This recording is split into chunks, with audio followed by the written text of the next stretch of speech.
Hi friends, good morning. நேற்று பார்த்தீங்கன்னா நகர ஒற்று பார்த்தோம். இன்றைக்கி ரகர ஒற்று என்ன வேறுபாடுங்கிறத பார்க்குறோம். ஸோ ஸ்டார்ட் பண்ணிடலாம். ஹரி அப்படின்னா திருமால், சிங்கம், காய்கறிகளை அரி அப்படின்னு சொல்கிறோம். ஸோ ஹரினா திருமால், சிங்கம், காய்கறிகளை அரி. இந்த அரினா அறிந்துகோள் அப்படின்னா நினை அப்படிங்கிற ஒரு பொருளும் இருக்குது. அறம் அப்படின்னா அராவுங்கருவி, அதாவது கூர்மையாக்கும் கருவியை தான் இப்படி சொல்கிறோம், அராவுங்கருவின்ட்டு. இந்த அறம் அப்படின்னா தர்மம், நீதி அப்படின்னு சொல்லுவோம். அருகு அப்படின்னா அருகில், பக்கம் அப்படிங்கிறது மீனிங்கு. ஸோ அருகில் நம்ம எழுதும்போது அருகில் அப்படின்னு தான். ஸோ அருகு அப்படின்னு வச்சுக்கோங்க. இந்த அருகு பார்த்திங்கன்னா புல் வகையை சேரும். ஸோ அருகம்புல் அப்படின்னு சொல்லுவோம் இல்லைங்களா. ஸோ அதுதான் புல் வகை. எரி அப்படின்னா தீப்பற்றி எரியிறது. எரினா நம்ம தூக்கி வீசுறது. ஸோ வீசுதல் அப்படிங்கிற பொருளில் வரும். இறை அப்படின்னா தீனி, உணவு. இறைச்சலாக இருக்குது அப்படின்னு சொல்லுவோம். ஸோ இறைனா ஒளியும் ஒளி அப்படிங்கிற ஒரு பொருளும் இருக்குது.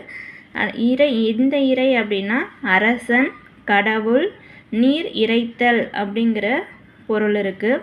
திரை அப்படின்னா அலை. இந்த திரை அப்படின்னா வரியை குறிக்கும். ஸோ இந்த திரை வரும்போது வரியை குறிக்கும். இது அலை. நெக்ஸ்ட்டு பாருங்கள், அலரி.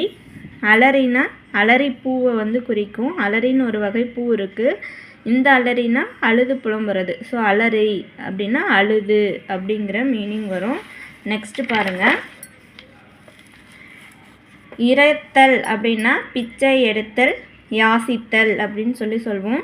இந்த இறத்தல் அப்படின்னா சாதல், இறப்பு. உறவு அப்படின்னா வலிமை. இந்த உறவு அப்படின்னா உறவினர், சுற்றம் அப்படின்னு சொல்லுவோம். உரைன்னா உரைக்கின்றான் அப்படின்னா சொல்கின்றான் அப்படிங்கிற மாதிரி. உரைன்னா சொல். இந்த உரை அப்படின்னா தலையணை உரை, இல்லைன்னா உரை மூடி அப்படிங்கிற ஒரு பொருளும் இருக்குது.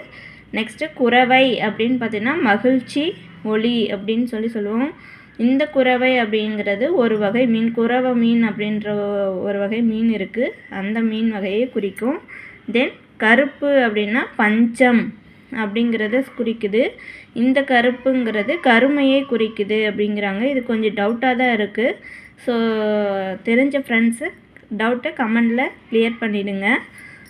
உரு அப்படின்னா வடிவம், உருவம், நிறை அப்படின்னு சொல்கிறோம். இந்த உரு அப்படின்னா மிகுதி அப்படிங்கிறது வரும். அதை களி, கூர் அப்படிங்கிற பொருளில் வரும் இல்லைங்களா. ஸோ அது நெக்ஸ்ட்டு வீடியோவில் பார்க்கலாம் ஃப்ரெண்ட்ஸ். மீதி